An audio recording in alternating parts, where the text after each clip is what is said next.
Here we are with the latest film release in the Alien series, and fittingly, it's a kind of direct sequel to the original.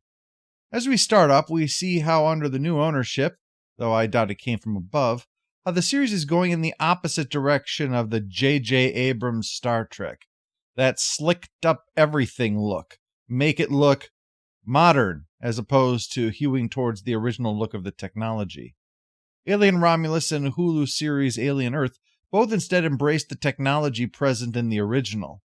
In this case, an unmanned ship is proceeding towards a debris field that suspiciously looks like it used to be a ship. Looks like the pot roast is nearly done.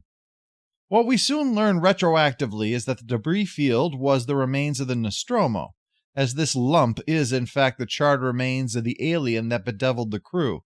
Good word for Halloween time, bedeviled. I may have to use it again today. With that, we cut to our protagonist, Rain, who is woken from a dream of a beautiful world by the work shift calling for the miners. The safety and well-being of our colony is Weyland-Yutani's top priority. Weyland-Yutani is related to safety about as well as bongo music is to Norway. This is Jackson Star Mining Colony, charming little place, assuming you were raised in the underground in Demolition Man. At the cafeteria, Raina is hanging with her robot pal Andy, who has apparently been programmed to tell dad jokes. Luckily for her, she's a farmer. Unluckily, this is a planet with 0 hours of daylight, so she's naturally wanting to get the duck out of Fodge, and maybe not to have to look forward to a future of rickets. Due to a shortage of workers, you're being transferred to the mines. Wait, what? No, I reached the required hours. You have to let me go.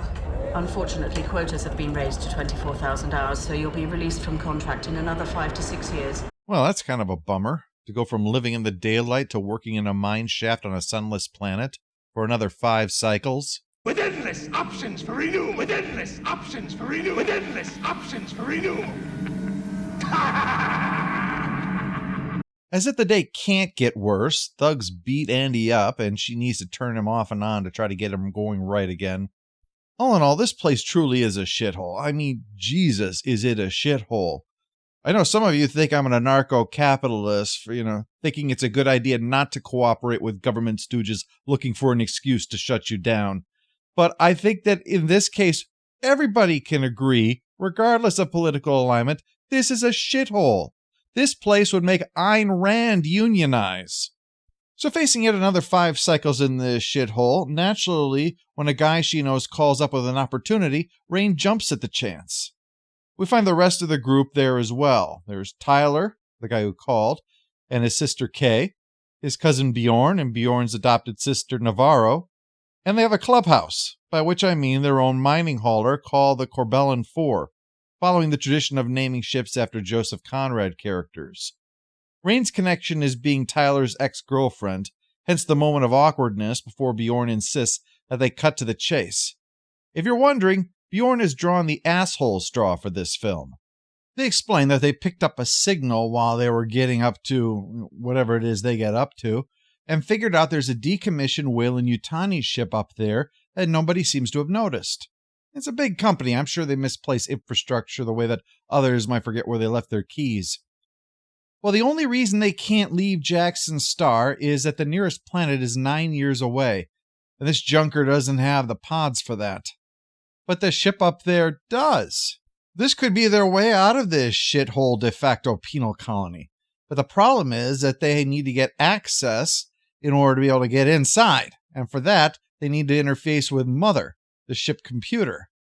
So that's where Rain comes in, or rather, her adopted robot brother and pal, Andy, since he was built to interface with Mother, although not this one specifically. He's Rain's brother from another mother. Rain isn't sold on a plan that, if it fails, will get them stranded here permanently, and Bjorn responds by, as we've established, being an asshole, calling Andy junk that Rain's father pulled from the heap. Leaving Tyler to have to chase after her when Rain and Andy walk out. He's going to have to play diplomat because Bjorn has just ruined their entire plan because he doesn't know when to shut up. We all know someone like this. If I had a nickel for every time I had to say, please stop talking and let me handle this, I could afford a muzzle to solve the problem. Tyler points out that no matter what they do, the company will always keep that travel permit out of reach, and they're going to die here just like their parents. So she agrees to go along with the plan. And away we go. After they leave the atmosphere, they get high enough that Rain can see the sunlight for the first time. Got a feeling there's a lot of firsts happening for her today. And definitely some lasts for at least some of them. Well, surprise, surprise, they discover this ship isn't a ship. It's a space station. Well, it's not very good at it. It's supposed to be stationary. The clue is in the name. Instead, it's drifting towards these rings, which will void your warranty. But they should have 36 hours before that happens. Should be plenty of time to get aboard, get whatever they need, and get off again. Still, it's dangerous, and Rain worries about Andy. I have just one directive.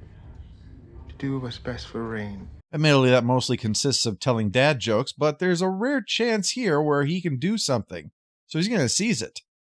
So it's just him, Tyler, and Bjorn. Navarro flies the ship, Rain is just a passenger, and Kay we'll get to in a minute.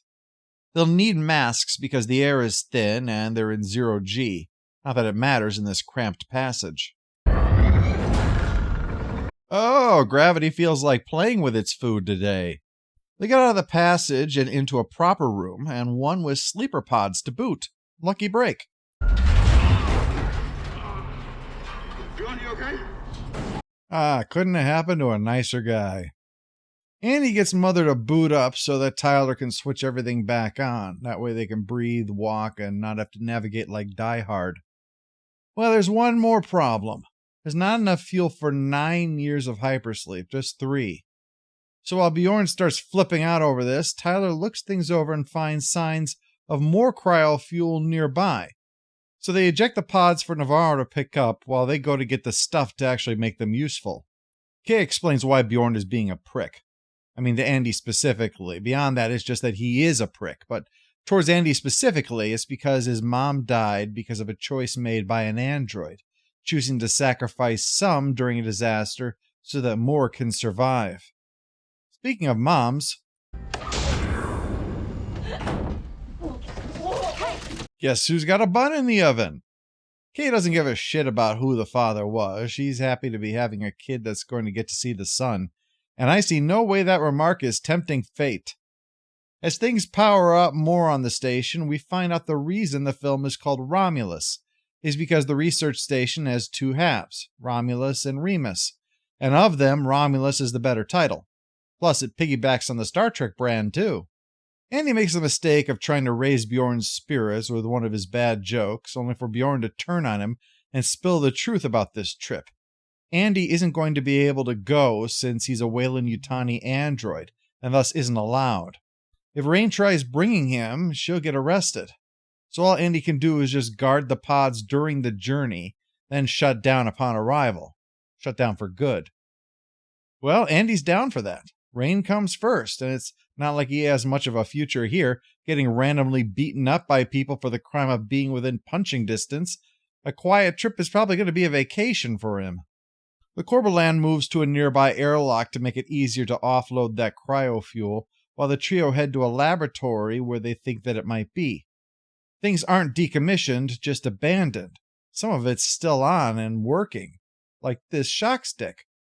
I could probably fry a synthetic for one of these if I just amp up the juices. Yeah, you know what? I might take this with me, actually. All right, enough. Just in case you have any fucking funny ideas. Oh, I've seen many dipshits on this show, but you're more than dipped. You're drenched, soaked up like French toast batter into a slice of bread. To punctuate the point, Andy saves Bjorn from falling down a hole in the floor. A hole that matches that of the half of an android remaining face down on the floor. Well, we're not here to Scooby-Doo this place, just get our cryofuel. So they head to where it's likely stored. Only the door isn't terribly cooperative, and the room is partially flooded. I can't feel my fingers. Yeah, I figured this was the punchline. I think it's safe to conclude that Weyland-Yutani makes things that don't fail safe. They fail death trap. Some sort of incentive program, I figure. Andy can't open it because he doesn't have the clearance. They need the science officer. And this may be Romulus, but I don't see Mr. Spock around. But, as we saw with Ash, Bishop, and David, these androids tend to be put to scientific uses. so the body on the floor might have the science credentials needed, Yeah, okay. though he seems to not to want to part with them. She gives it to Tyler to put in Andy's head. Hopefully it'll allow him to do a handshake with Mother and let them out, and quickly, because taking the cooling tanks is thawing everything out, and the stuff it was keeping frozen? Face huggers. So we need Andy to boot up faster because he's frozen like a statue and not a dignified one. Like if Michelangelo's David was saying, "Look at the size of Goliath's massive balls here. It's like 2 grapefruit in a handbag." Don't want that in your face. Though it's a distant second to this. Luckily for Bjorn, it doesn't have a good grip. He is wet, and the thing is just out of cryostasis. It's probably not operating with the vim and vigor it normally has. When Tyler gets one, it's lucky Bjorn has the shock stick. Granted, it traded one problem for another, but still. Tyler wakes up just as Andy does, and not in a joking mood. They can escape now, but so can one face hugger. But they could deal with that. Gonna need to trade that shock stick in for something that does area of effect damage. They lock most behind the second door, but one has its eye on the prize. They try to get it off, but it's too late. The tail is wrapped around the throat to discourage trying to remove it. That's the point of no return, I'm afraid. Andy is, a lot smarter now that he's had a science upgrade. He doesn't know more, but he's able to think better than before. Like using the shock stick on the face hugger will only succeed in breaking Navarro's neck, which would kind of defeat the purpose. So he suggests powering up the other android. It should know about these, considering it had clearance for the room they were stored in. Well, that's when we get a surprise. Get out. However you got in. No. Well, I didn't think Ian Holm could play more of a halfling than Bilbo, but he's literally a halfling now. Rook here has some bad news. Navarro is screwed. Beyond saving. Dead person not walking. Just leave her behind or put her out of her misery. Whatever you do, don't stick around for the surprise ending or you'll regret it. Rook points to the xenomorph that's dangling from the ceiling, still with the hook protruding from its back when Ripley shot it out the airlock. Rook explains, however, that despite that, and being charred by the engine... Well, it just so happens that your friend here is only mostly dead. Now, they found out about the acid for blood the hard way. Now Rook is half the man he used to be.